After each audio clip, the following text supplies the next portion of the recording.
Tadi dalam ibadah pertama, saya sempat menyampaikan bagaimana kita menjaga ruangan hati kita dan hidup kita untuk kesenangan Tuhan.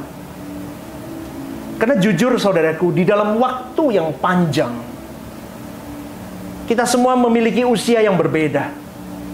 Ada yang 30, 20, 40, 50, 70, bahkan 80 tahun. Dalam jangka waktu yang lama itu, kita berpikir bahwa kita bisa berjuang seperti Yesus, berkarakter Yesus, bisa kita capai, sementara kita masih hidup dengan kehidupan lama kita. Kristen pelabuhan terakhirnya seperti Yesus. Kristen harus mematikan dirinya, menghidupkan Yesus. Kalau Kristen masih menghidupkan dirinya dan tidak menganggap Yesus dalam hidupnya, salah kekristenan itu. Maka dari itu pagi hari ini, saudaraku, jalanilah hidup dan teruslah berjuang, belajar menjadi seperti Yesus. Katakan amin, saudaraku. Kita tidak akan pernah bisa memperoleh pencapaian yang memuaskan, skor nilai kita seperti Yesus, tanpa engkau berani beriman kepada Yesus dengan tepat. Iman itu adalah proskuneo, penyembahanmu kepada Tuhan. Artinya begini, ini aku berikan semua ke Tuhan, dan Tuhan pegang hidupku. Nangkep gak? Aku mau digiring kemanapun, aku ikut. Pasang kukmu atasku, aku ikut. Menukar hidupku untuk aku bisa hidup seperti Yesus itu hidup. Itu beriman.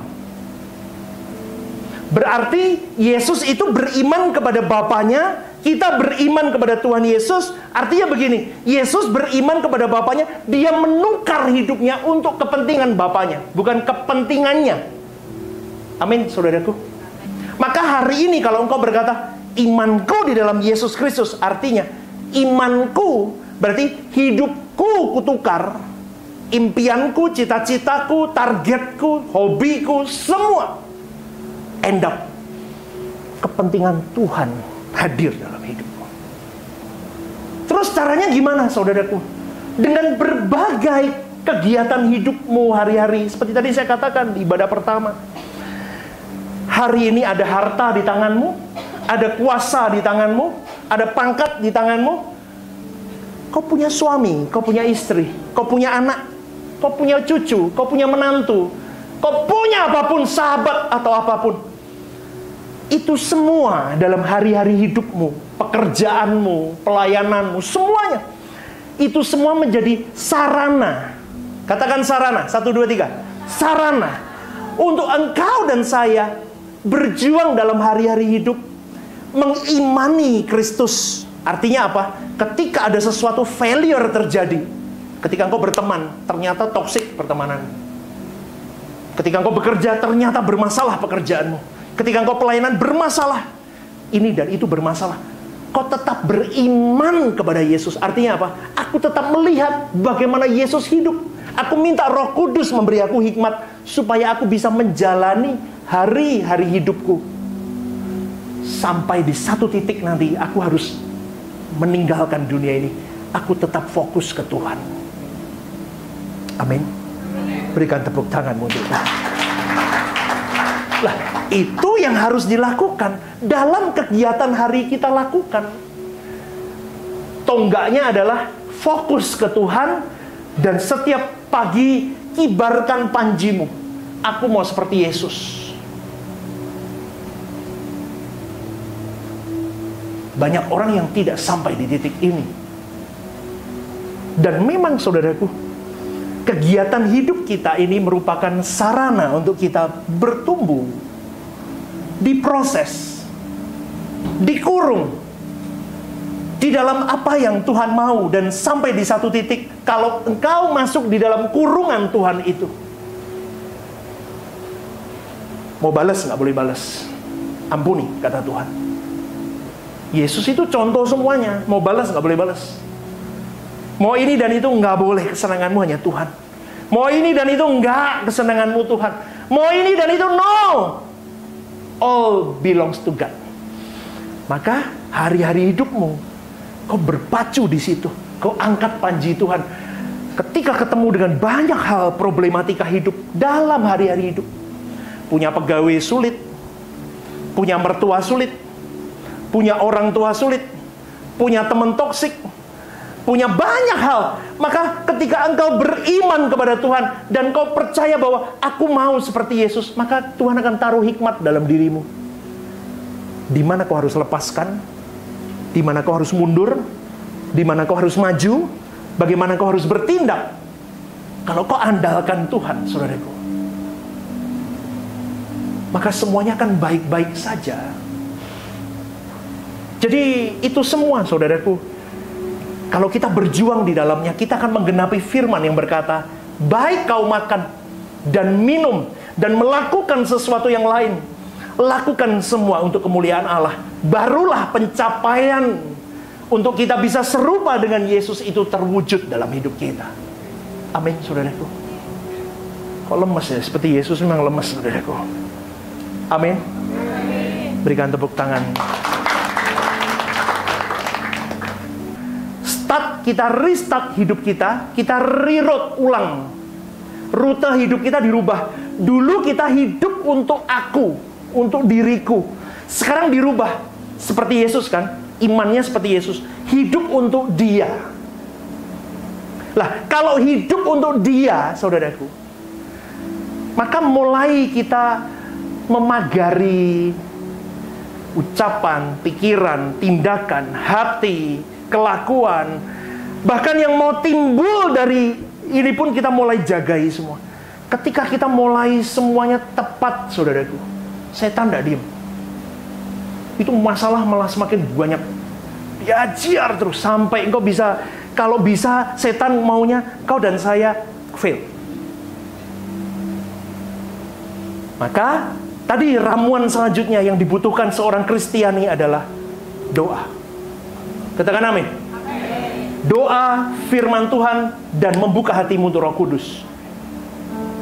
Ketika kau buka hatimu untuk Roh Kudus, kau punya waktu doa, kau punya waktu bersama dengan Tuhan, kau jaga kekudusan hidupmu, kau lihat Kristus. Saya pernah ajarkan di sini Roh Kristus, betul? Spirit Yesus. Kau ikuti Spirit Yesus. Kau tajam, saudaraku. Apalagi anak-anak muda yang berani hidup kudus. Kau berani bayar harga. Temanku dugem semua, pastor. Aku enggak. Kau di kamar doa, kau saat teduh sama Tuhan, kau bayar harga. Lihat Tuhan tandai hidupmu nanti. Saya katakan ini, saudaraku, supaya kekristenan ini tidak rusak. Karena engkau tidak bisa sekonyong-konyong, automatically engkau bisa jadi seperti Yesus tanpa perjuangan. Perjuangan pun butuh tools. Tools itu doa. Tools itu butuh kesucian hidup. Tools itu butuh firman Allah yang hidup. Tools itu butuh apa? Spirit Yesus. Tools itu butuh apa? Faith. Untuk kau melangkah. Jadi bukan berpikir seperti orang pada umumnya yang secara etika umum baik, tidak jahat, saleh, cara berbicaranya lembut, berkelakuan baik, tapi berhenti sampai di situ. Kita orang Kristen, kita pengikut Yesus. Kita harus belajar seperti Yesus. Kita tidak bisa sama seperti manusia pada umumnya. Karena engkau dan saya memang diproyeksikan untuk memimpin suatu hari nanti di dalam kemuliaan Bapa, bersama-sama dengan putranya Tuhan Yesus itu memimpin di kerajaan Bapa. Tapi kalau hari ini standarmu aja jauh below daripada orang-orang di luar sana, apa yang kau impikan menjadi seperti Yesus? Bapak Ibu yang dikasihi oleh Tuhan, kelompok terbesar di dalam hidup manusia itu sebenarnya adalah begini, apalagi orang Kristen. Kelompok yang paling besar itu, mereka merasa sudah selamat ketika menjalani hidup. Mereka seakan-akan menikmati hidup bersama dengan Tuhan Yesus karena dia sudah jadi orang Kristen, jadi anggota salah satu gereja lokal. Dan mereka percaya bahwa aku trust dengan pengaminan akaliku ini. maka aku masuk surga. Makanya kemarin Kamis tuh pendalaman Alkitab di sini saya ajarkan, apakah keselamatan itu bisa hilang? Tidak bisa hilang. Saya jelaskan itu kemarin Kamis. Kalau kamu seperti yang tadi saya katakan, berjuang hidup kudus dari pribadi notos anak gampang, berjuang jadi nevios, bayi rohani. Bayi rohani seperti kita dulu, dikit-dikit minta muji, semua bisa dilompat. Ini masalah nih, Tuhan lompati. Itu nepios. Tapi kalau sudah mulai kalian duduk di sini, mau dididik, kita masuk jadi paidion. Anak mulai remaja, umur 7 sampai 12 tahun mulai dikasih tahu, mulai ngerti. Oh ya. Berjuang, ini kita sedang berjuang. Ini banyak yang masih paidion. Tapi dari paidion itu punya kesadaran tiap hari Kamis, Jumat, tiap hari ada renungan, ikutin terus, berubah ini. Oh, aku nggak boleh berhenti jadi paidion. Jadi paidion, mulai. Nah, hidup kudus. Anda berjuang. Hidup kudus, hidup benar terus. Seperti siapa sih contohnya? Seperti Yesus, putra itu si sulung. Di antara yang sulung itu, kau ikuti kakakmu itu. Maka lama-lama kita bisa jadi huios. Baru sah jadi anak Allah. Kalau sudah huios, ini loh, keselamatan di tangan kita, tidak hilang. Amin. Ini sudah di tangan. Lah yang didebatin sama orang, belum di tangan. Wong kalian itu masih paidion, masih nepios, bahkan masih notos, tapi sudah ngomong keselamatan tidak bisa hilang. Keselamatan, wong belum di tanganmu. Karena kamu belum hidup kudus, karena kamu belum berani bayar harga, karena kamu belum sakit untuk Tuhan. Anda mengikuti sampai di titik ini? Amin apa enggak amin? Puji Tuhan.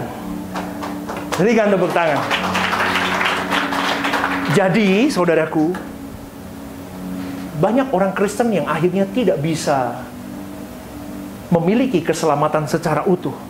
Karena mereka berpikir tidak perlu ada usaha yang signifikan, yang all out, yang tanpa batas untuk menjadi seperti Yesus. Kalau kamu sudah menjadi seperti Yesus berjuang, selamat pasti. Sekarang begini, saudaraku. Yang sungguh-sungguh saja seperti saya, kalian-kalian semua di sini berjuang mau hidup seperti Yesus. Percaya nggak? Kita masih ada nuansa bipolar sebetulnya. Iya nggak? Jujur deh.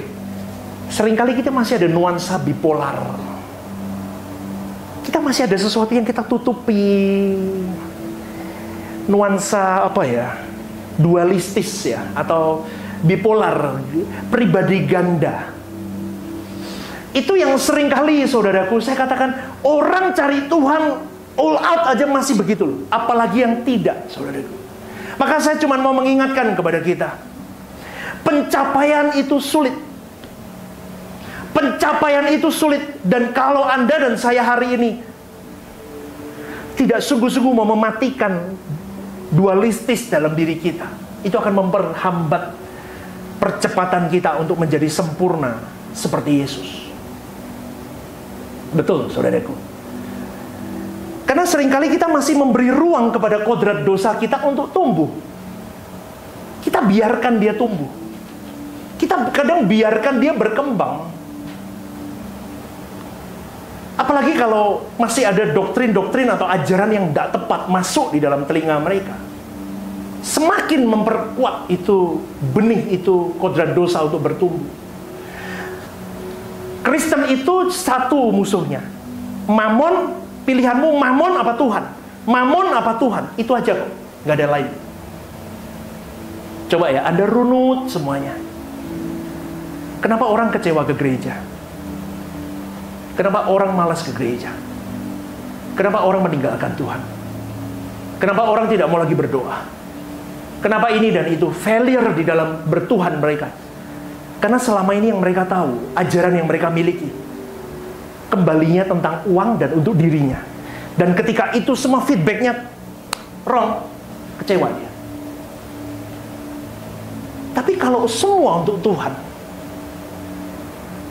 seharusnya tidak ada yang perlu dipersoalkan. Hari ini aku kaya, puji Tuhan. Hari ini aku nggak punya uang pun, puji Tuhan. Hari ini aku punya jabatan, puji Tuhan. Nggak punya jabatan, puji Tuhan. Aku bisa makan, puji Tuhan. Nggak bisa makan, puji Tuhan. Loh, pastor ngomong begitu enak. Emang pastor pernah ngalami? Aku mengalami semuanya, saudaraku. Orang-orang dekat saya tahu. Di titik terendah pun saya sudah mengalami. Maka saudaraku yang dikasihi oleh Tuhan, kalau tujuan hidup kita hanya Tuhan dan kerajaan Tuhan, di mana kita dipanggil hanya untuk serupa dengan Yesus melalui semua hal yang terjadi dalam hidup kita.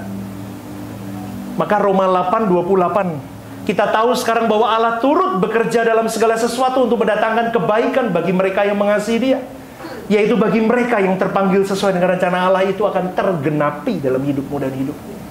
Maka tidak ada ruangan yang kita sediakan bagi dunia, dan cara pikir dunia tidak boleh masuk. Kita memang harus hidup kudus. Hidup suci itu tidak ada ruginya, saudaraku. Saya sampai selalu berkata seakan-akan tidak ada surga, tidak ada neraka, dan tidak ada Tuhan ternyata. Misalnya, apa ruginya kau hidup baik hari ini? Halo? Apa ruginya kau hidup suci? Apa ruginya kau hidup kudus? Saya kira tidak ada ruginya. Kita maka dari hari ini kita tidak boleh memberi ruang sekecil apapun untuk kodrat dosa. Jangan jahat sama orang. Jangan punya rasa iri hati sama orang. Maka ketika kita tidak memberi ruang atas kedagingan kita, atas kodrat dosa, maka kita akan semakin kokoh mencintai Tuhan. Kita akan semakin fokus. Aku hanya mau hidup benar, hidup kudus seperti Yesus itu hidup. Maka sekarang kita harus memilih. Hidup sepenuh untuk Tuhan atau hidup di dalam bipolar spirituality. Tuhan mau kita radikal, saudaraku. Tapi seringkali daging kita berkata, no, tidak perlu radikal. Tapi kalau engkau mau, hari ini engkau berkata, kelihatannya impossible, pastor. Tidak ada yang mustahil di hadapan Tuhan. Kalau engkau mau berjuang, Tuhan mampukan. Kalau engkau mau sungguh-sungguh, tidak ada yang mustahil bagi Allah, saudaraku. Seperti Yesus. Maka hari kita Kristen berjuang seperti Yesus. Terus. Masuk satu hari berkenan. Jangan baik, tapi berkenan. Baik levelnya di bawah berkenan. Berkenan. Hari Senin berkenan, hari Selasa, terus sampai hari Minggu berkenan lagi. Senin lagi, itu perjuanganmu. Kobarkan panji perangmu. Yes. Ketemu mertua yang wah gitu ya. Di sini nggak ada, mertuanya baik-baik dalam nama Tuhan Yesus. Wah, kau berjuang, Tuhan jaga hatiku. Aku tidak boleh sembarangan. Ikut Tuhan itu indah. Kalau kau mau berjuang seperti Yesus berjuang. Jadi saudaraku, makna dari semua masalah hidup yang ada, masalah hidup adalah berkat. Katakan amin. Masalah hidup adalah berkat. Katakan amin. Berarti kalau hari ini kau punya masalah hidup, katakan kepada dirimu, aku sedang diberkati Tuhan. Aduh, pastor, gereja opo toki kok ngomong masalah berkat, masalah hidup kok berkat. Kalau Anda melewati bersama Tuhan dari masalah yang kalut itu, nanti lihat, ketika kau jalan sama Tuhan, nanti ketika selesai masalah itu, kau bisa menoleh, ternyata levelmu naik, spiritualmu. Nanti punya masalah lagi, kecil aku udah pernah ngelewati yang gede kok. Itu yang dibawa Tuhan sebetulnya. Maka dari itu saudaraku yang dikasihi oleh Tuhan, sekali lagi, pengalaman hidupmu harus sampai kepada satu pelabuhan. Kau harus sampai seperti Yesus dengan hal-hal aniaya yang terjadi di dalam kehidupan. Aniaya itu bisa karena salahmu sendiri, dan aniaya itu bisa karena testing from God. Tapi semuanya keduanya harus sampai kepada pelabuhan yang sama. Aku semakin cinta Tuhan. Aku semakin memeluk Tuhan. Aku semakin mematikan semuanya dan satu fokus. Tuhan kebahagiaanku. Tuhan segalanya bagiku. Dan tanpa Tuhan, aku tidak bisa hidup sampai hari ini. Amin, saudaraku. Berikan tepuk tanganmu yang terbaik. Saya mau ajak kalian semua memaknai ini dan menghidupi ini. Jangan kecut hatimu kalau masalah hidupmu banyak. Pastor, Goliatku 5. Ekonomi, kesehatan, apalagi jodoh, pekerjaan, apalagi satu lagi orang tua. Goliatku banyak. Kalau kau andalkan Tuhan, Goliat 300 saja kau bisa lewati. Jangan kecil, jangan kecil. Tapi satu hal, seperti Yesus berjuang di dalam menghadapi Goliat-Goliat hidupnya. Perjuangannya lewat apa? Bukan thinking positif, tapi dia doa.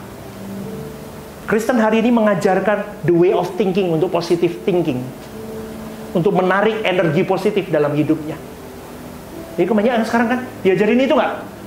Banyak nggak? Apa tuh namanya? Energi positif. Enggak. Kita punya contoh bagaimana Yesus bertarung menghadapi Goliat. Dia berdoa kepada Bapaknya. Sampai dia berdoa berpeluh. Dia berdoa. Berarti kunci hidupmu hari ini adalah doa. Doa adalah nafas hidupmu. Berikan tepuk tangan. Yuk kita bangkit berdiri.